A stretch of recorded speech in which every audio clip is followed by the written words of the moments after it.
in which we look at what strategies are used by the world's very, very best FPL players. In the first video we looked at captains and how to use your chips. Here we're going to look at transfer strategy and formation. So without further ado, how do you make your transfers?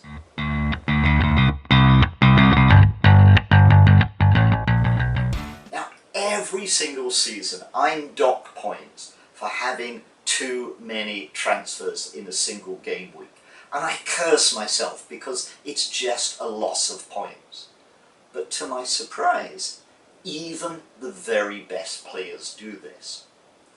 Let's look first of all at the champions from the previous seasons. Incredibly, we had top players such as Ben Crabtree and Adam Livy who were penalised 4 points in more than a quarter of all game weeks. And in fact, Adam, who won the competition only 2 seasons ago, he even had to take a -12 hit on one occasion. And it's a very similar picture if we look at this year's top 10 players. As you can see, altogether 2 of this group registered -4 points at least once every 4 game weeks.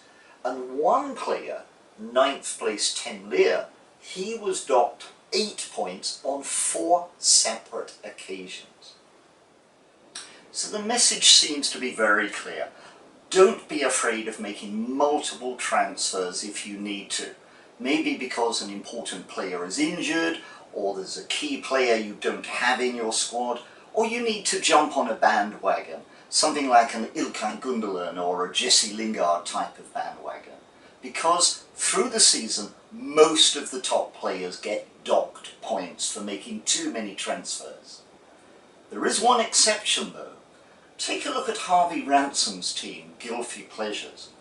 He managed to go through the entire season without ever losing points from too many transfers. Harvey, great job.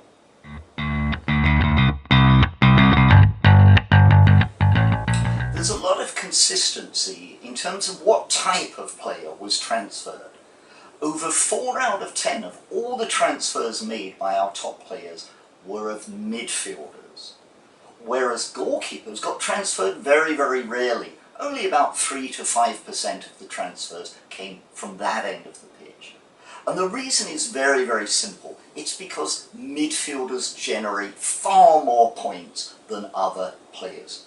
If you look at the top 10 performers from the last season, 5 of them were midfielders, 4 were forwards, and only 1, Martinez of Aston Villa, was a goalkeeper. So it seems to make sense to focus most of your transfers on your midfield and only change your goalkeeper if you're playing a wild card or a free hit.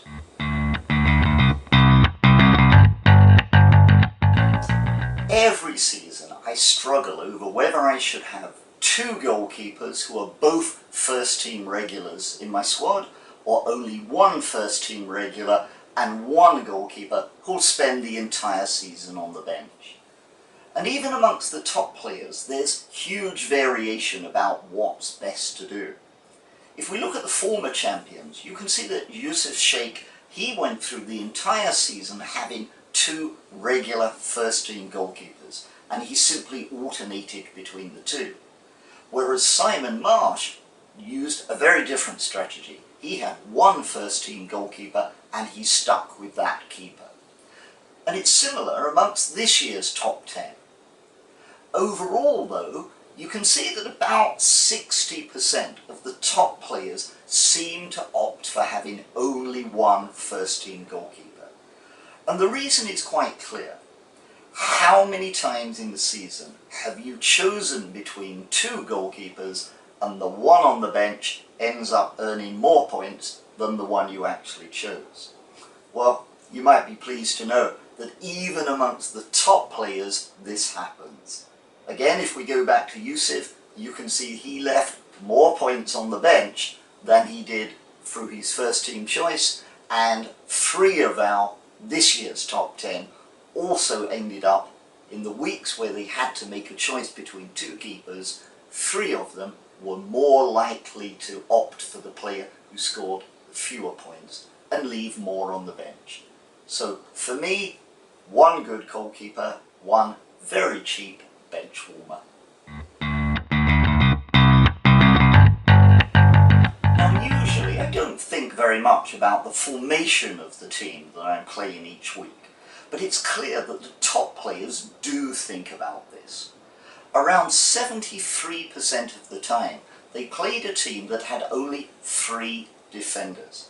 And this has implications for your transfer strategy, because it means that there are 2 defenders who will spend the majority of their time on your bench. It seems to make sense to choose one of these defenders, maybe from a smaller team or a lower budget team, a Newcastle, a Brighton, or one of the promoted teams perhaps. And then your 5th defender will be somebody that you have no intention of ever putting in your team. He's only there because he's cheap. To take one example, Joshua Bull, his Bulldozer team for much of the season had Branthwaite from Everton in the squad, even though he was never actually part of Joshua's first 11 any particular week. If we think about the forward line, then around 60% of the time the top players play with 3 forwards. So it seems to make sense to choose a 3rd forward who's somebody that you are prepared to play, somebody who does get into his team regularly. Now, last season a lot of the top players choose Ryan Brewster from Sheffield United.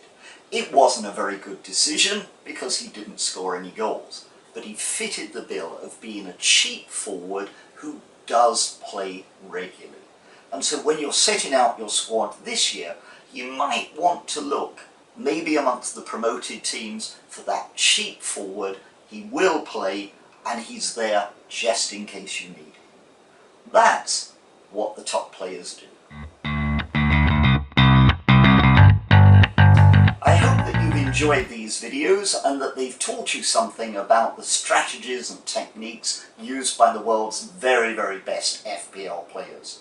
If you've liked it, you know what to do, and good luck for the coming season. I wish you every success.